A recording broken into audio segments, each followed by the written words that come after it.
We're thrilled to welcome you to the second of a series of 4 programs where we're helping to introduce our 12 new Portland City Councilors to the community. Before we begin, please just take a moment and silence your cell phone, if you would, please. I guess I should do that. The City Club of Portland is proud to host nonpartisan public forums, debates, and research to help Portlanders make informed decisions around elections and public policy. City Club is committed to providing space for people to gather and engage in civic dialogue to enhance respectful discussions and positive change. Tonight's one such example. Members make City Club run by providing ideas, leading conversations, doing research, planning programs that address issues important to our community and state. To support our mission and to participate directly in City Club's work, become a member. You can do that by visiting pdxcityclub.org/membership and let us know how you would like to engage. If you join tonight, we have a deal for you. You can take $40 off your membership fee, and when you're ready to check out, there'll be a place that says enter that special code, and that code is the word new, N-E-W, all caps, 40, new 40, and you'll receive a $40 discount on your membership fee. Many people are responsible for developing tonight's program. A special thanks to Bobby Reagan and Robin Denberg, City Club governors, who are co-producing this program. Also thanks to Sam Metz, a program committee co-chair, and to Kayla Kennett, the City Club communications manager. All have been working hard to work out the details for tonight's program. We also want to thank our partner, The Standard, and our season sponsor, AARP Oregon, for their generous support. You can thank them.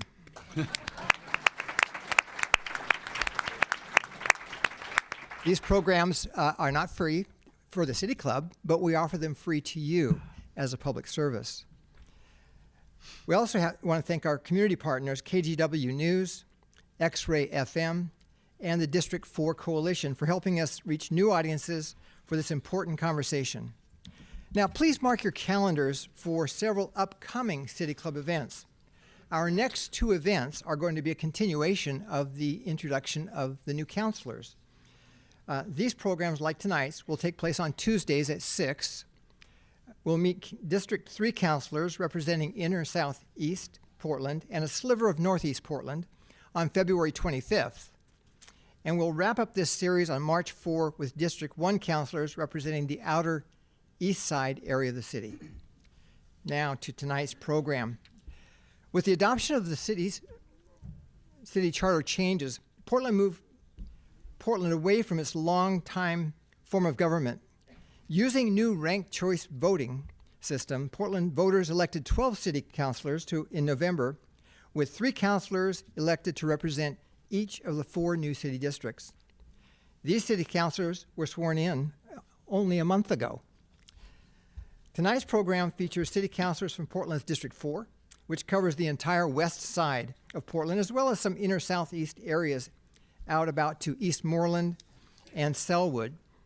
This district includes downtown Portland, as well as Forest Park, the Oregon Zoo, many of the city's beloved arts venues, and Oaks Bottom Wildlife Refuge. District 4 residents have comparably higher incomes than the other areas of the city and fewer households with kids. About 13% of District 4 residents have lived here for a year or less. Notably, Portland City Council has historically been overrepresented by councilors who have resided in this district. Our new District 4 councilors are Olivia Clark, Mitch Green, and Eric Zimmerman. You may applaud.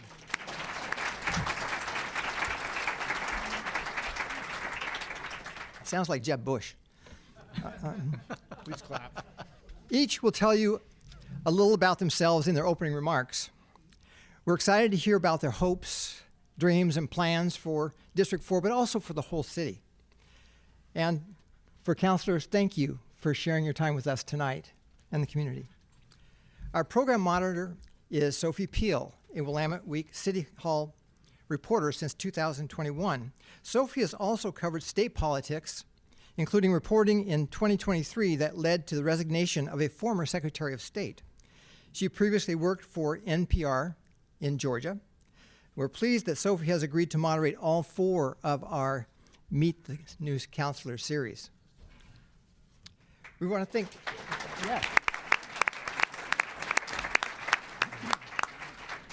And we want to thank those of you who submitted questions when you registered for the program. Sophie has been given all of those questions and has incorporated many of them into the themes of her own questions. At the end of the program tonight, we'll also have a short live audience question opportunity. That's question with a question mark at the end of your statement. At the close of the program, you're welcome to stay around and meet the new counselors yourselves, and also meet with City Club members who are here. We'd be happy to talk to you about what we've been working on and what our hopes are for the future.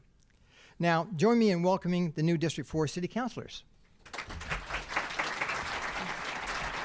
Sophie? I'm a little taller. I also have heels on, so that helps. Let's see. Okay. Well, thank you, John, and thank you, City Club of Portland, for having us tonight. I think we're all really happy to be here.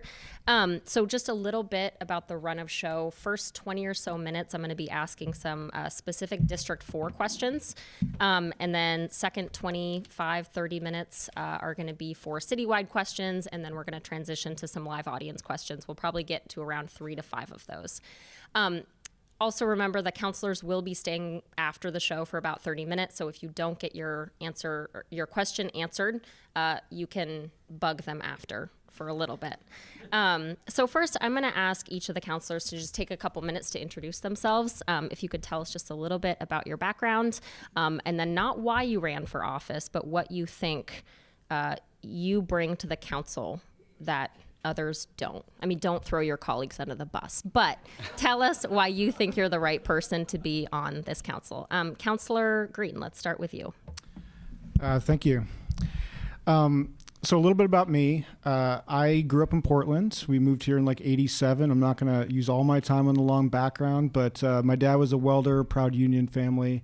I'm the first person in my family to go to college. I love this city tremendously. I've probably lived in every neighborhood in this city, and I currently live in West Portland Park, which is a very, very southwest part of the district. And I love it. It's like there's coyotes in my front yard and deer. I have a background as a working economist. I have been a soldier. I have been a burger flipper and a roofer. And I'm married with 2 dogs and 2 cats. So it's a little bit about me.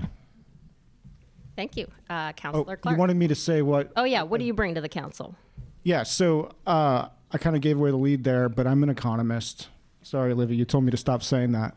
And I think that's important because there's a certain amount of fiscal stewardship that we're going to have to bring to bear on this very urgent budget thing. And I'm eager to share my skills in that regard. Great. Thank you. Councilor Clark. Well,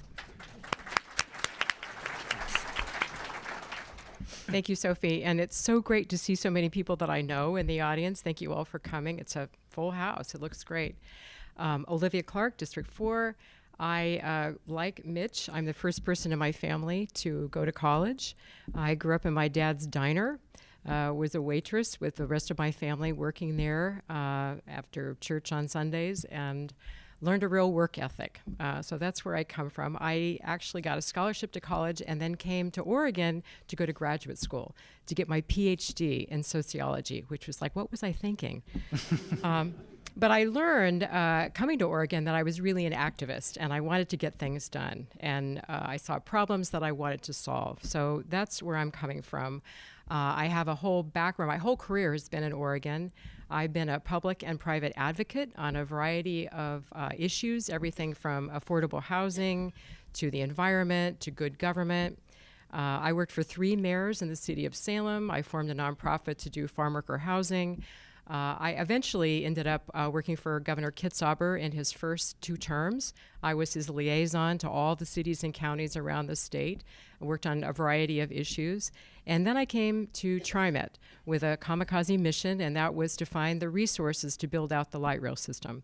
And I also found the funds to build the iconic Tillicum Bridge and the Green Line and the Orange Line.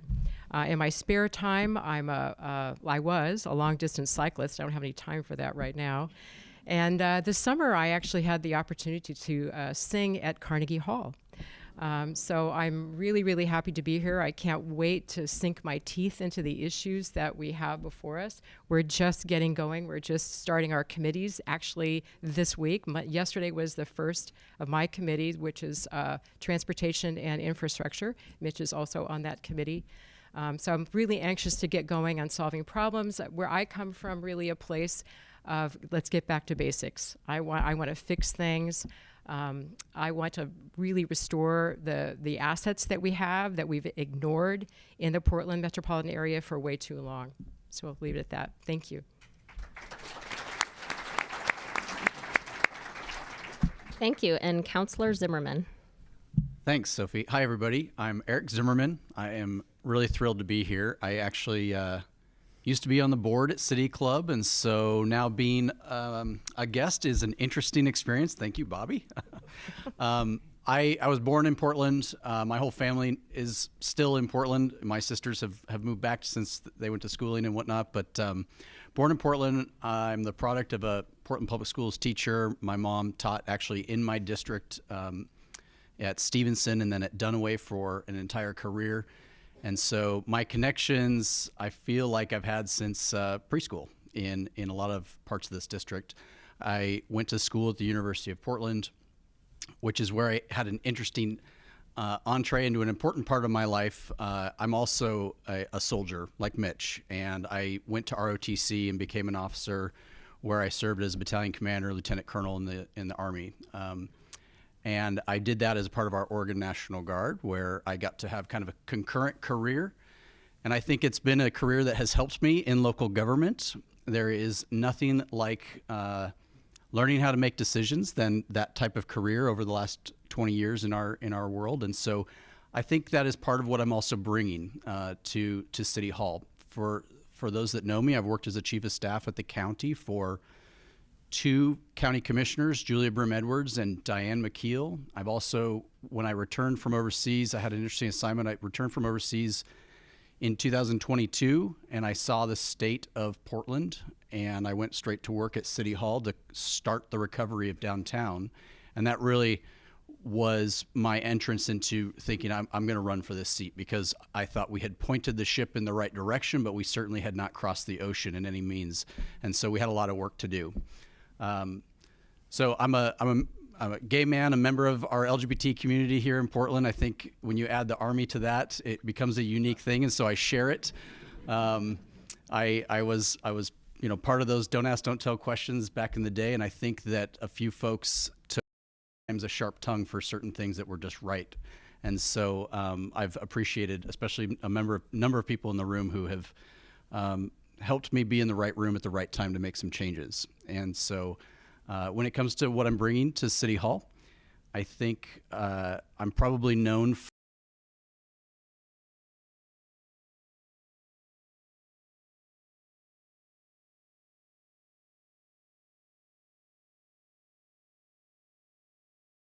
safety, tackling our street camping and homelessness issues. There are a lot of things the city does, but there are a couple of critical things that should get most of my attention. So that's what I'm bringing. Thank you.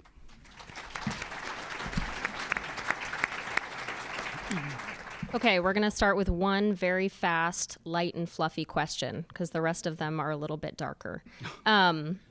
What is the one hidden gem in District 4 that you think your own constituents might not know about? Oh. Whoever thinks of it first. Might not know about? I was going to say the Willamette River, because I live, Well, but everybody knows about it. Sure. Sorry. Okay. I'll just say the Yamhill Pub. I know that's a little bit of a gritty spot. Some of you may know it, maybe not recently.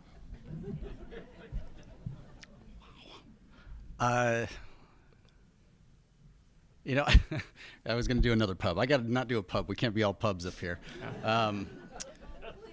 Yeah. You know, I think actually I'm going to go with, I mean, one of my favorite parks is, and barely anybody knows it, but it's Berkeley Park over off of 39 Cesar Chavez and Eastmoreland area, where there are trees there that any kid can find themselves in some sort of fantasy world in terms of climbing and making a world for yourself. And I did when I was in preschool, and I love that place still today. Great. Okay, this next question, I'm going to have each of you respond to this one briefly, if you can.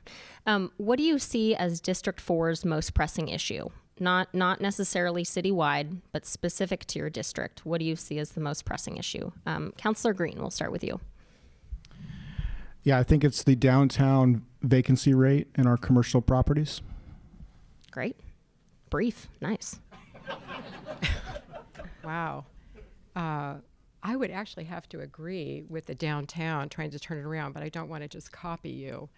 I think a lot of the things that I heard, and it's not unique to our district, is the 911 response time. That's at public safety is a huge issue for a lot of us in the room. Great. Thank you. Councilor Zimmerman. Those are great. So a different one and important for us is, I think that in our district, we have a concentration of what other districts feel maybe more spread out. We have a concentration in a couple of key areas.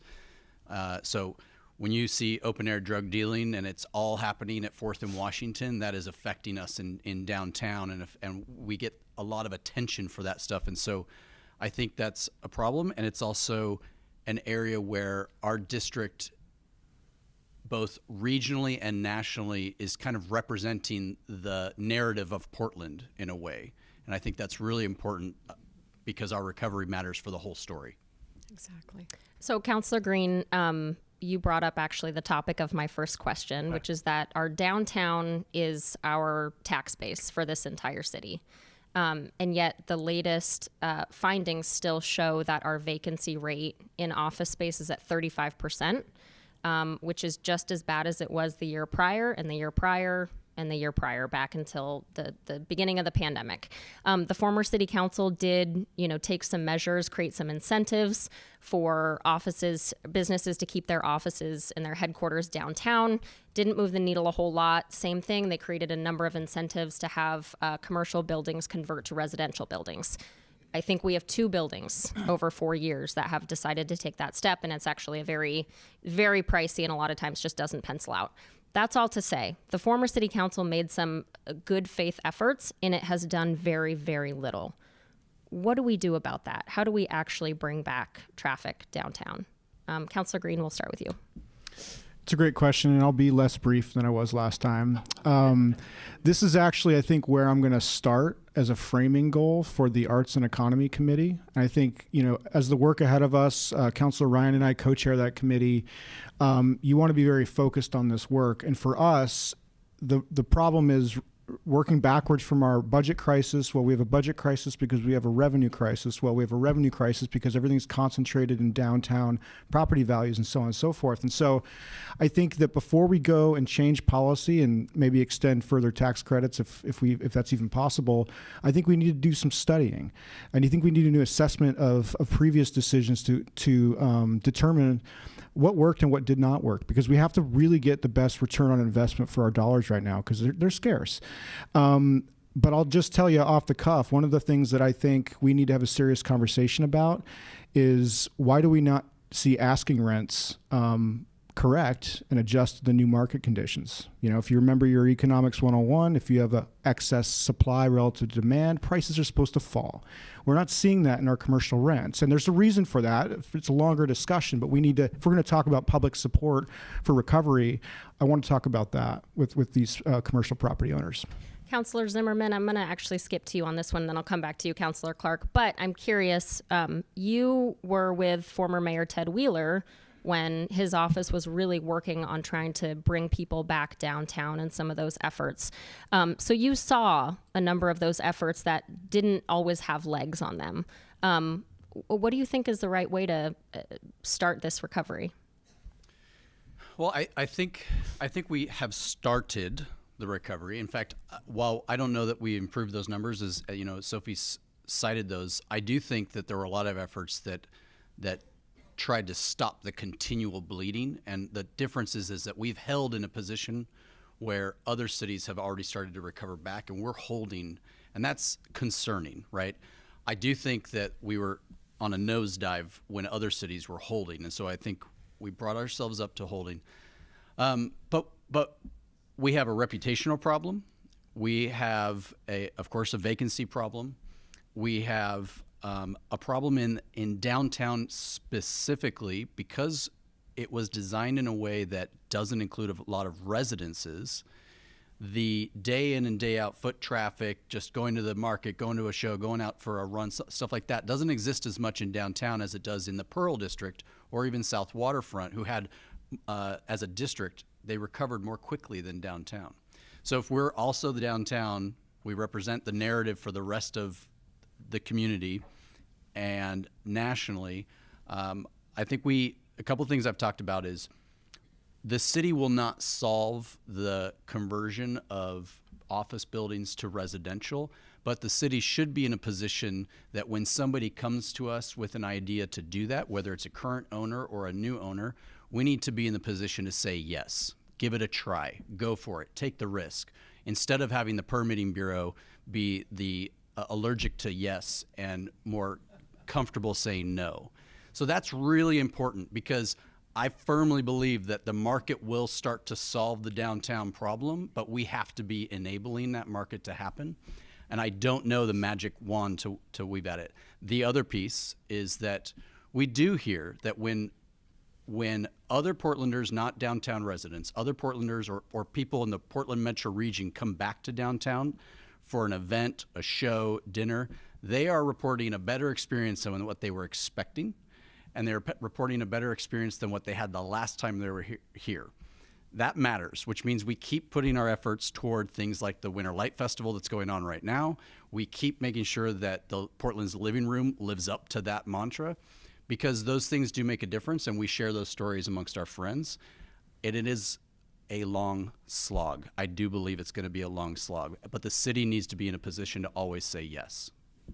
Councilor Clark, I'm going to actually ask you a very similar question that sort of tags off of this. Okay. So I think another really important part of this discussion is return to work policy. And I think, as many of you know, Mayor Keith Wilson has decided not to bring city employees back downtown full-time or even 4 days out of the week. I think the requirement right now is 20 hours per week. I think some people are a little loosey-goosey with that. But I hear a lot of both big and small business owners downtown say, if the city brought back its employees, we would bring back our employees. But everyone's a little scared to dip their toe in the water. Where do you see the city's role in bringing back its employees? Do you think it's of import, or do you think it's sort of overblown? No, I think it's of import, Sophie. I think it's very symbolic. And I think the mayor's on the right track by asking management to come back this spring in April. And he waited a year because of the labor negotiations before he asked everyone to come back in a year. So I think we're definitely on the right track. Now, can I riff off these guys Sure. a little bit? So I just want to say to Eric's comment that I've lived in Oregon long enough to see the pendulum swing back and forth several times. Some of you remember in the 80s, 40,000 people left the state. They came back. More people will come back eventually. But as Eric said, I think the market will take care of this. We're going to help it. And one of the other things I want to riff off Eric said is that we stopped being the city of yes. The more, I mean, we've been at this for a little over a month now, and I've just realized, and listening to people, learning about it, that so many of our bureaus are like talk to the hand. They're the bureau of no. And we have to change that. And something I want to disagree with you, Mitch, on is that I don't think we need any more studies. I think we know what to do. We have plenty of plans that are sitting on the shelf. We don't need to study anything. I think we know what we need to do. I lived for 20 years in Hillsdale, and my next door neighbor was Greg Higgins. And all of you know Higgins Restaurant. Very wonderful place, very successful until now. And he's really suffering as a small business person downtown because there's not enough people coming downtown. Sure, you come for the symphony, maybe you go to the art museum, but if there's no activation in the downtown at night, people aren't coming to Higgins anymore. And I wouldn't be surprised if Greg decides to retire at this point. But we need to keep activating the downtown, keep getting people, and the market will eventually solve itself. Great, thank you. So this is a little bit wonkier, but I think it is increasing in importance, and I think it's an issue that has gotten some higher profile coverage really in recent months, honestly, which is the Critical Energy Infrastructure Hub, which is a 6-mile stretch of land along the Willamette that 80% of Oregon's oil basically passes through or is stored. 90%. And it's an existential threat because we don't know when the big one is going to hit us, but we know it's going to happen at some point. And when it does, that hub presents a huge catastrophic issue for us. And I think just right now, officials are really trying to grapple with what is the financial responsibility of that look like? Is it on the city? Is it on the state? Is it on the businesses that store fuel there? How do you manage that financial risk? How are you guys thinking about that? And should that burden be placed on the companies, the fuel companies, or should government take the brunt of that cost? Councilor Clark, let's start with you. Well, I would say yes on the companies. I think they owe us something there. And I know the county has been wrestling with that issue of insurance. I think that all three of us have been out to Linton, have toured the tanks, have learned about it. I didn't really know about that as a citizen until I went out to Linton, and I think a lot of people in Portland don't realize the threat that exists in our community. And there's 4 ladies in Linton that have really done all the groundwork to build an incredible coalition to teach. Are they here? Yep, I see you back there. You're kidding. Hey! Ooh. All right. The ladies of Linton, take a bow. These women have built an incredible coalition and community engagement to teach all of us about the risk that's out there. So I applaud them. And I think all of us now know it. And we have a variety of different committees that are working on aspects of that. Trying to sort through whose responsibility is what. It's a complex Gordian knot of what level of government, oversees what piece of it. So it's a puzzle that we have to work through, and I think we're all committed to doing that.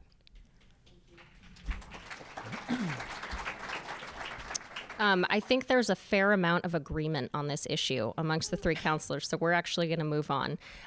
We're going to move on to citywide questions. Obviously, the thing that is looming largest right now over all elected officials is our ginormous budget deficit.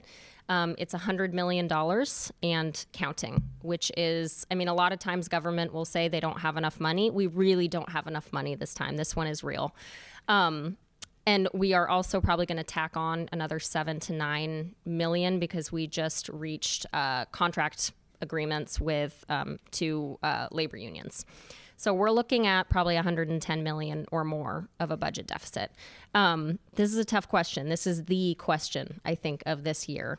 Where do you look for cuts, and what specific bureaus are you looking at most closely for where there may be fat to trim? Councilor Green, let's start with you. I enjoy starting this one. Thank you. Sophie, I think the last time you asked me this question in front of a camera, the number is $27 million, and it was for the endorsement interview. And I think I was skeptical that we were going to have a budget gap. I'm like, well, let me see when we get closer. But now it's staring right in the face. We definitely have to close that gap.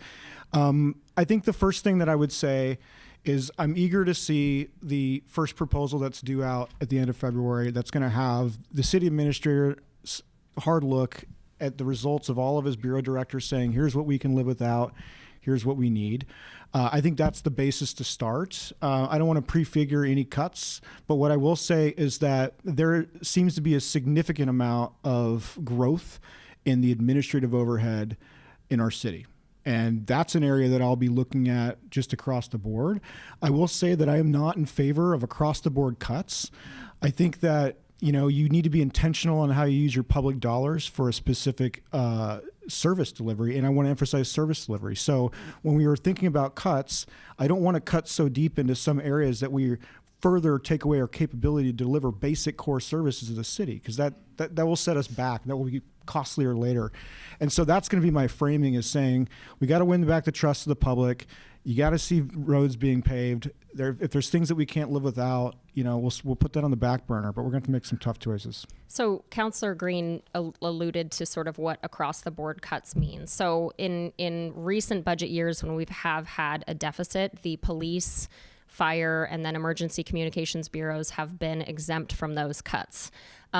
This year, that may not be the case just because our budget hole is so large, but I think that's going to be a very active and delightful debate on the council in the coming months. Councilor Clark, I'm curious where you stand on, Councilor Green alluded obviously to the administrative bloat. Are you with him on that, and where else are you looking? Yes, I am with him on that. I believe that our former style of government is a part of the problem there, in that when you had a politician managing a bureau, the temptation was to keep shoveling money at that bureau and not hold them accountable. I think this new form of government will hold them accountable and will have oversight, and will find where that extra is. And just like Councilor Green, I'm really looking forward to seeing the budget that the city manager and mayor provide to us. But I want to say one thing to your comment, Sophie, is that no across the board. In fact, I, as a public safety advocate, would prefer to see additional money going into public safety so that we can reduce those response times, so that we have more presence on the street, so that we can get rid of Fentanyl Friday in the district. Those kinds of things. I really want to see us actually invest more in public safety. It's going to be at the sacrifice of something else. I'm not sure exactly at this point what that something else will be. So the public safety bureaus, I think those three bureaus make up, correct me if I'm wrong, if anyone knows, about 40% of our general fund. So it's a huge chunk. And so exempting those bureaus does mean that much steeper cuts are going to have to come from elsewhere. Councilor Zimmerman, do you think cuts to public safety are inevitable to some extent, or do you think that they should be preserved? No, I don't think they're inevitable. I think that it is possible. In fact, when the mayor responded to some of our colleagues about having the public safety bureaus go through that exercise of a 5 to 8% cut, I gave a response to him and the city administrator that I disagreed with that, because I think once you start building that product, it's a way of really making it come true, and I'm not sure I believe that it needed to happen. The reason I feel that way is if you, because I agree with Mitch in terms of, if you do across the board cuts, what you're signaling is that nothing is a priority. And I am a firm believer that we prioritize, and the core city services that we choose to deliver in the new fiscal year, we do at a level that we can be proud of, instead of delivering everything at a C- grade level, right? And so that's the difference here. But in the old form of government, the city of Portland, unlike every other city in Oregon, has never had a core services discussion about what lines of business should we be in the tough times. I've been a deputy city manager in 2 other cities. We have those conversations because Oregon's tax structure makes you have that conversation, and Portland has not had it. So I think that is important. We have 26 bureaus who have created little support networks that generally would be a centralized service. So that's my long-winded way of saying, no, Sophie, I don't think it's a predetermined cut has to happen at public safety. I'm not there yet. Sure. And I want to press this point a little bit, because I think it's hard to say where you want to cut if you don't want to cut from something else. Yep. But when push comes to shove, we have a huge budget hole. So where are you guys looking, other than administrative bloat, which I think everyone recognizes there's probably some savings to be had there? It's not going to make up a $100 million deficit. That's a much bigger hole.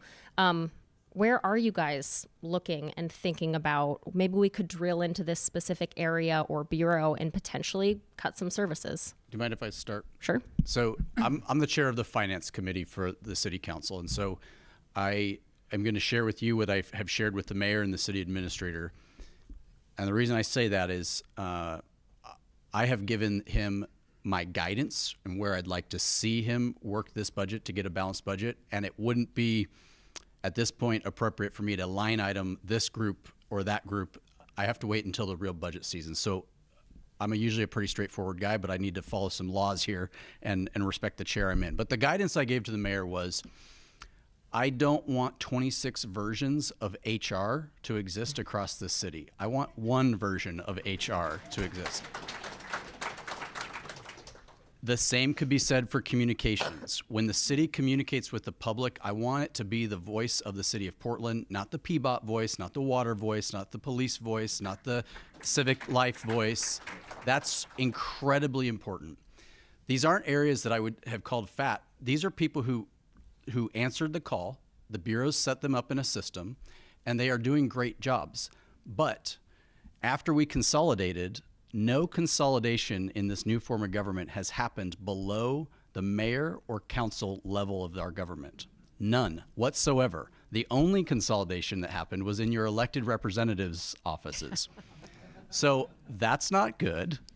And that's the guidance I gave to the mayor, that I recognize he's going to make some tough choices that some I'm going to like, some I'm not. But if he gets us to a pyramid that makes sense, I'm going to generally be supportive. And I've told him a few things that I think are really important to preserve, but you have to prioritize something. And I think it's clear where I'm prioritizing in terms of public safety and our homeless cleanups and things like that. Thank you. Councilor Clark, do you want to speak to that?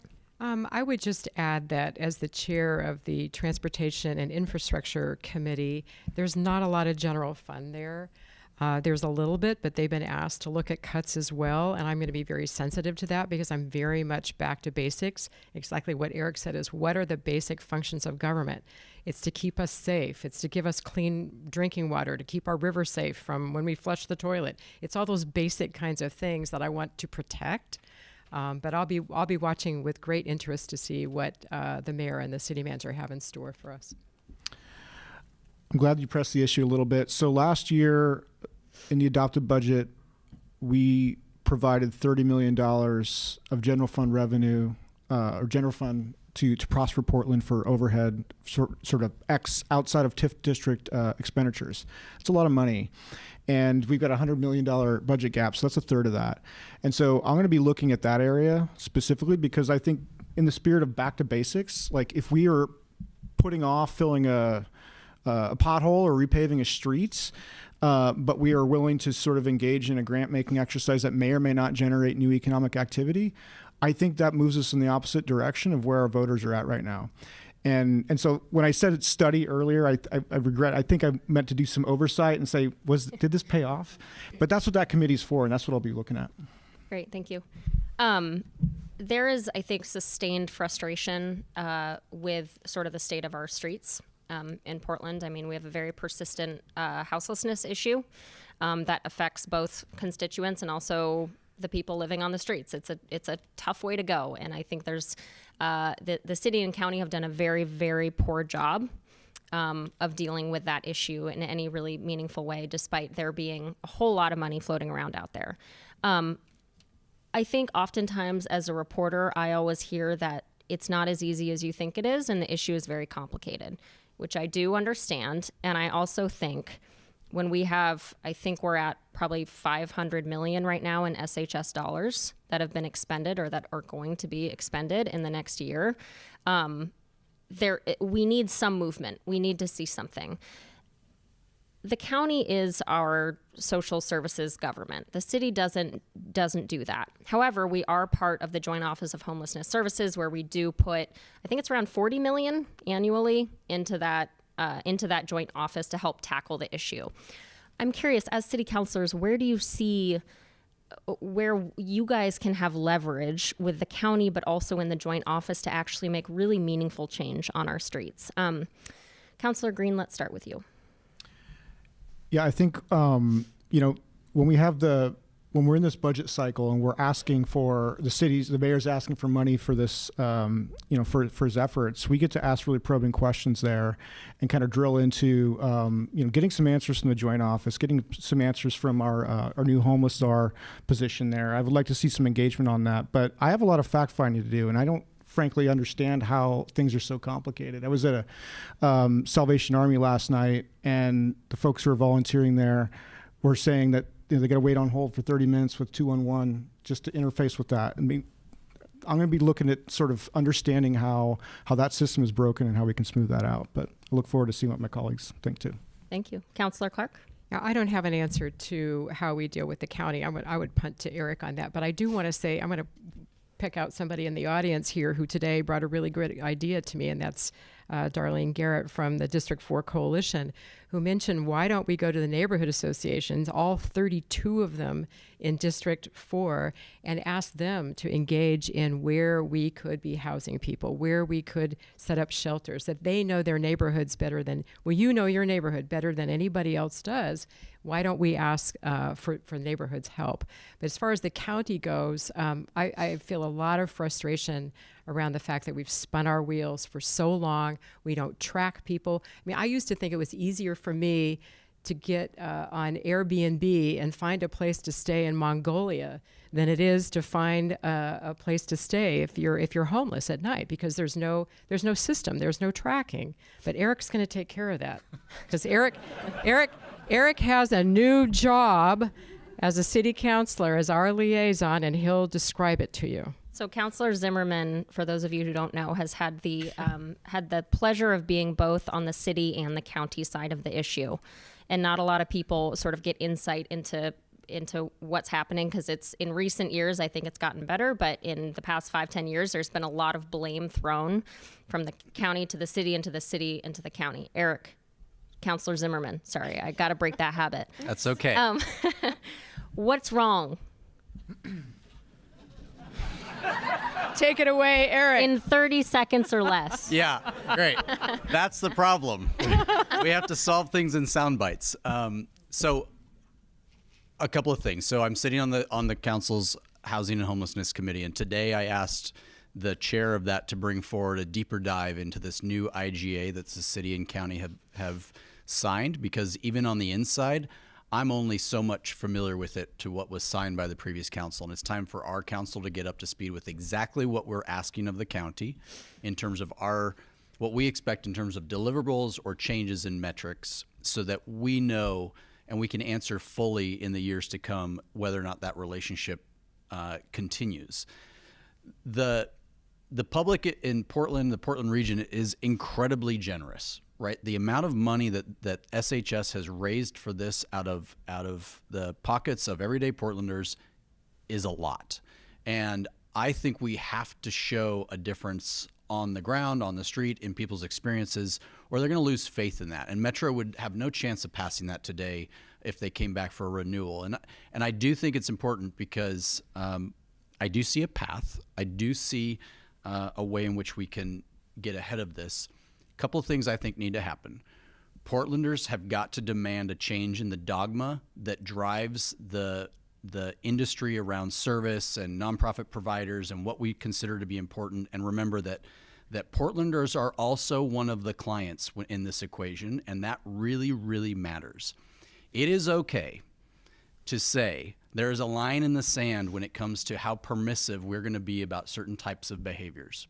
And it is also okay to acknowledge that while a number of people who are homeless on Portland streets are homeless not by choice, they are homeless not by their own volition, that they are in deep need of addictions treatment, mental health treatment, or assistance in keeping a place to rent, there's another group of folks who are doing everything they can to avoid the shelters that we are creating and avoid longer term housing. And we have to call that out and segment that off and really attack that choice so that we can help the most vulnerable. I believe that strongly. Not a lot of politicians have talked that way, but I think we are approaching the point where Portlanders are going to revolt on the SHS, and we'll be left to do this with no money in the coffers in that sense.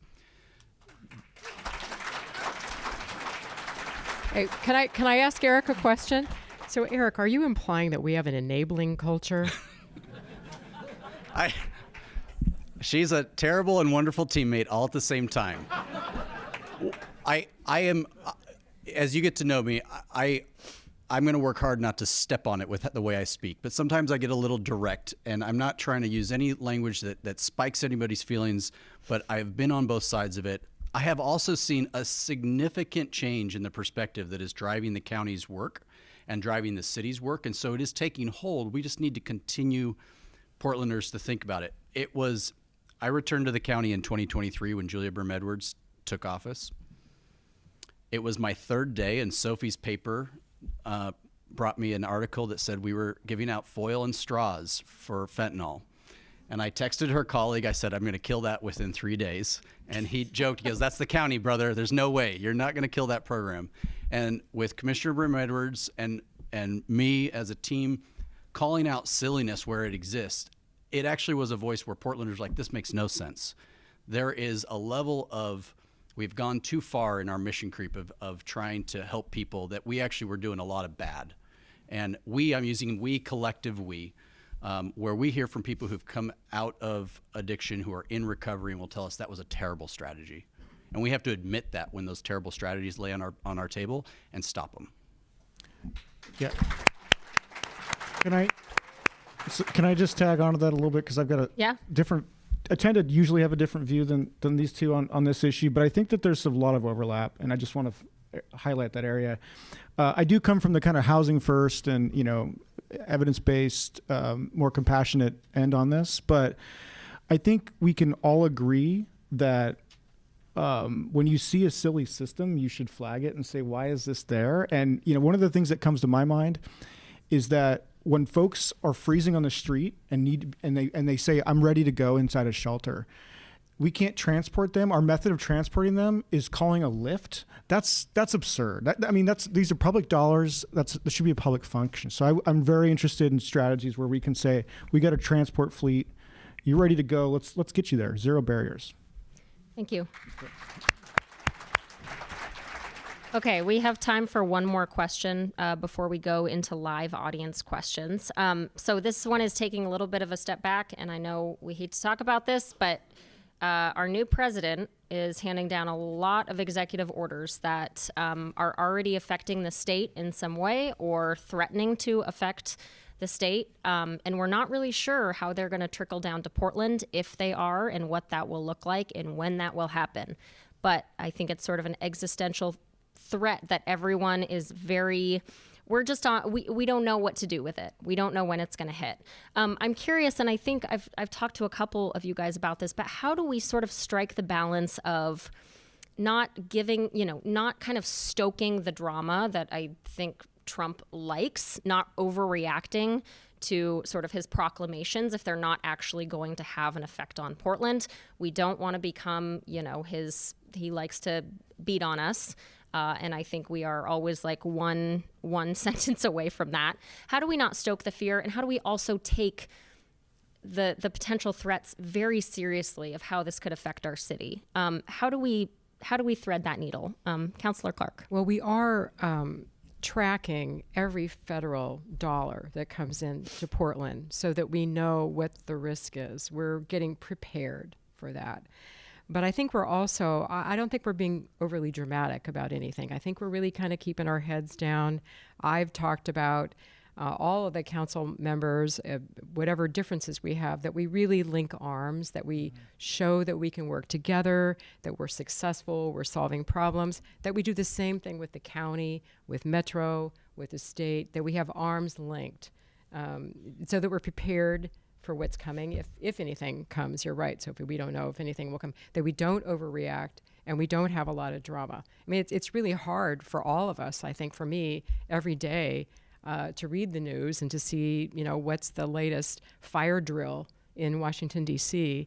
But I think we're remaining calm at this point, but we're prepared. Councilor Zimmerman or Green, anything to add? I'm gonna. There's 12 of us on this council, and we've got a mayor as well. So, I am recognizing that we are each going to approach this in different ways. And the approach I'm taking, the one I'm talking about, is that I think as a community, we swung at every pitch in the first term And in this term, the way I'm going to hold myself is I'm going to pick very deliberately on which balls to swing at this time. And I am serious about it. I know that will let down some folks, given the issue of the moment. And what's interesting in this less than a first month is that the moment changes by moment. And so you're on to the next thing. My greatest goal is that we do not see a return to any level of rioting or of federal police having to take up a position on the streets of the city of Portland. And I will do damn near anything to prevent that from happening, which I do think is not incentivizing making us another Fox News meme as a city, or maybe whatever way you might take that. So I'm being very deliberate. I think that we, as a community, over the last couple of years, we've had a few flashes in the pan where the public was very supportive when the city or when the police stopped actions that started happening, because we weren't exactly sure what that demonstration was going to turn into, or if it was already, and we nipped it quickly, because I think collectively Portland is not ready for a return to what we saw previously. I hope that the federal side takes some note of that so that we don't become the thing they want to gain whatever off of. But I think that's good for Portland. I think it keeps us safer, and I think it keeps our residents, who are every single day, I'm getting a text about something relative to the rumor mill, about an agency at a certain grocery store or a place of employment. It is scaring the hell out of folks. And I'm taking that seriously, and that's the path I'm going to try to do to minimize that impact here.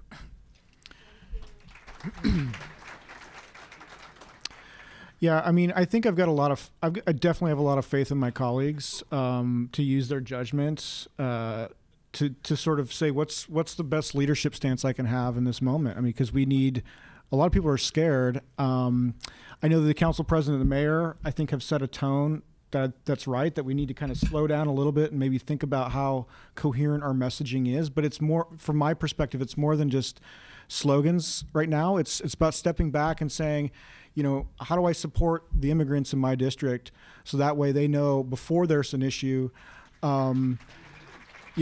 we can sort of get ahead of the fear mongering and the kind of self-deportation that might happen.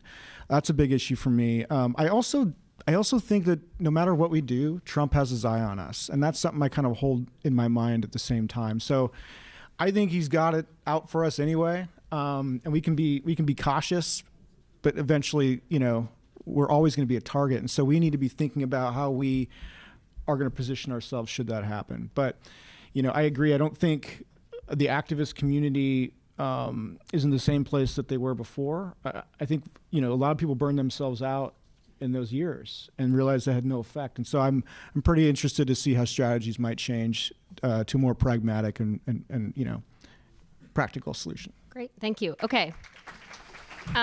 We are going to move into live audience questions. If you have a question, please start making your way up here and we'll just hand you this mic.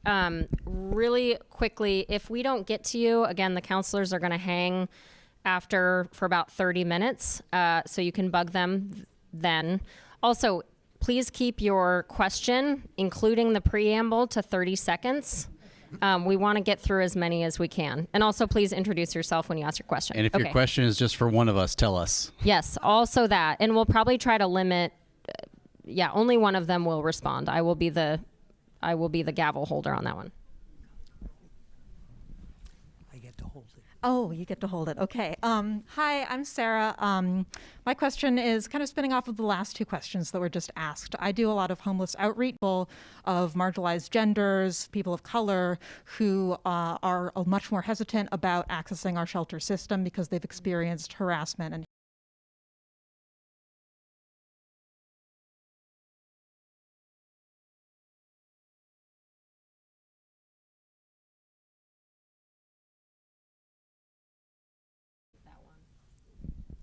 I'm happy to. I think that we have made a move toward the small pod shelters. And what I've learned from the community is that of all shelters, when you have a room to close the door, that's the most empowering. And it is also a way to be on a site maybe that you may be, not one of many, but unto yourself, and that having that door to close is an important thing. We've invested a lot of money in a variety of types of those and affinity villages that I think are important. And we have also hired providers who have been directed to provide services in a way that allows people to be empowered and also be themselves and not targeted. And those who do target, they find their way out of those shelters. Thank you for that question, by the way. Hi, thanks all for your time tonight. My name's Greg Adams. I've lived in Portland for about 3 years. I moved here from Southern California. I'm a member of the Arlington Heights Neighborhood Association, as well as a small business, owner of a small business. I'm curious, as it relates to the budget deficit and financial decisions as they go forward, how do you prevent decisions that, in terms of the fiscal strategy for the city, on preventing further tax burden being placed on small businesses and the residents at large? And a follow-up question, and I know Sophie's done some reporting on this, can you comment on the current state of the PFA program as it relates to the tax revenues that have been collected, the implementation of the program, and how that relates to the current budget deficit? That's school for all. Can I take the first part of that? You can take the second part. I just wanted, thank you for the question. I think we're really sensitive to the tax burden, if I can speak for all of us. Some of us were actually working behind the scenes to, can I say it, to actually postpone the Parks Bureau levy because of exactly what you're saying. So I think that we're all in tune on that. I think the governor, in fact, asked us not to proceed with any kind of tax increases, at least for 3 years. I think we're honoring that. I hope we do. And give us time to go through the budget cutting process and then determine where we go from there with our bureaus or with the parks or whatever. But you want to take the PFA? Yeah, this may not be satisfying, but the Portland for All tax is not related at all to our budget deficit problem. That's a county level tax.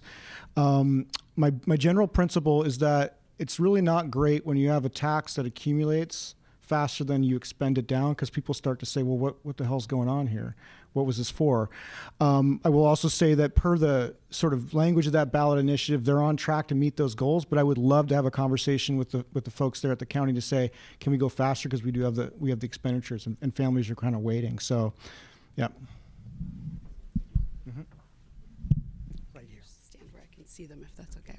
Hi, I'm Heather, and I heard you talk about wanting to control protests, and it didn't escape my notice, and I certainly hope it didn't escape yours, that the day after the inauguration, there was a protest in downtown Portland. And I want it to be clear to everybody that the only 5 people arrested, none of which had violence, were all transgender youth.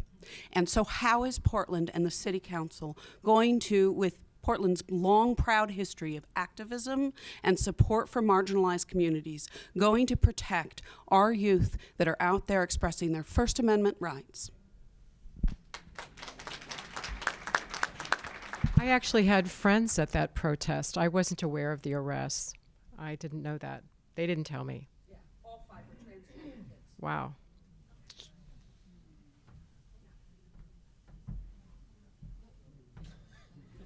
Okay, obviously we want a little more. So I appreciate hearing that, right? It is very helpful.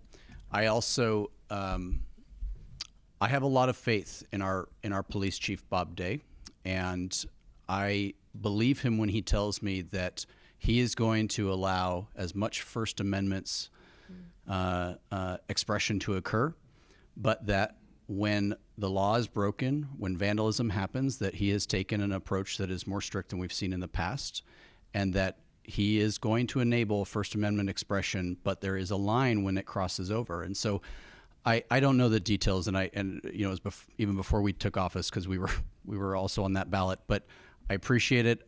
I will ask the chief about that to ensure there wasn't a targeting there. But I am very appreciative of his approach, because I think that approach is clear for all of Portland to understand the differences and where the line is. Thank you. Sorry, do you want to say one more thing? Well, I would just say that I'm hopeful that our new police accountability structure will be able to take up questions that I think are outstanding around, if it's structural, if there's a systematic bias. I think that's what that commission's for. Thank you. All right, we have time for one more question. Oh boy. I'm John Russell. I've lived and worked in this district for 50 years.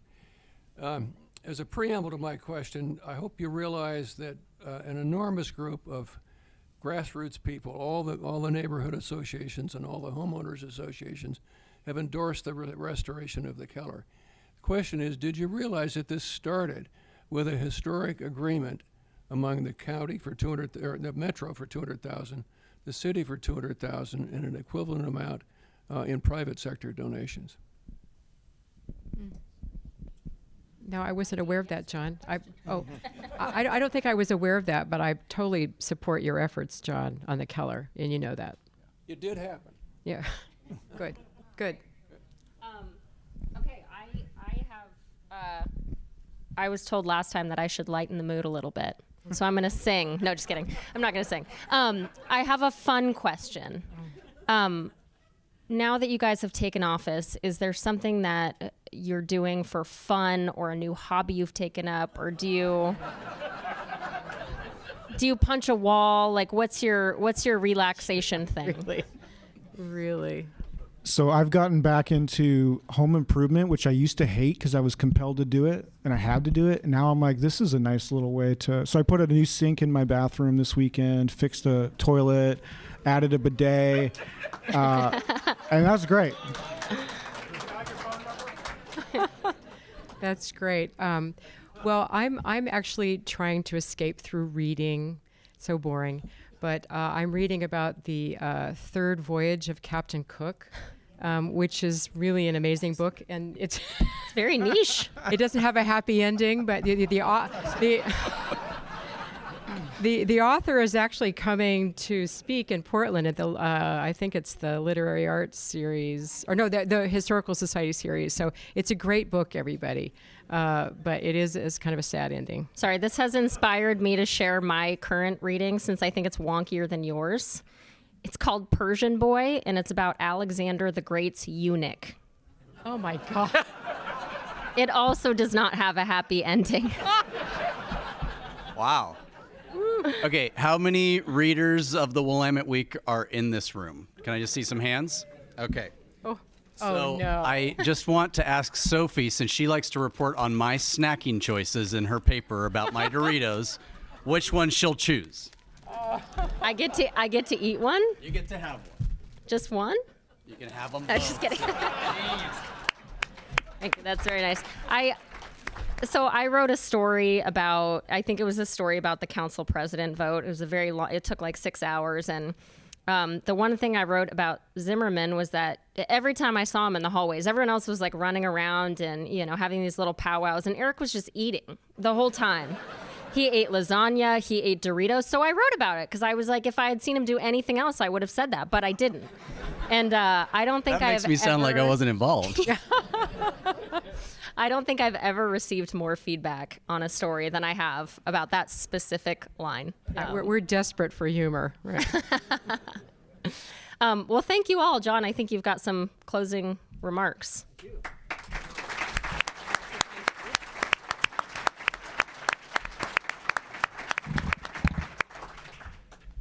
Well, that concludes our program. And I want to thank Olivia, Mitch, and Eric for a robust discussion tonight. And for those of you still waiting, they'll be around, so grab them when they step off the dais here. I also want to thank Sophie for a terrific job again tonight.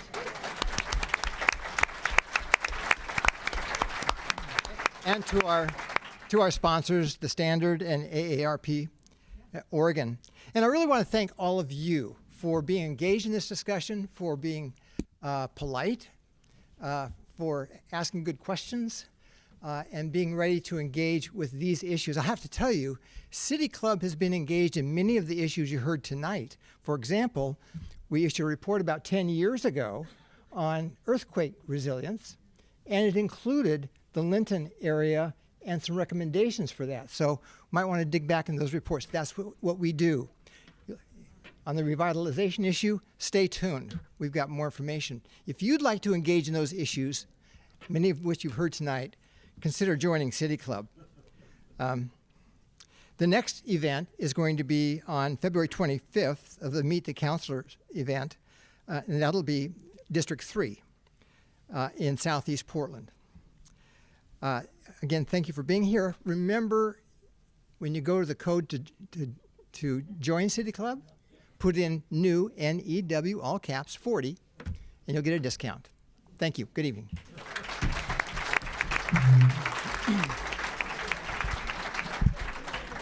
Sure, of course.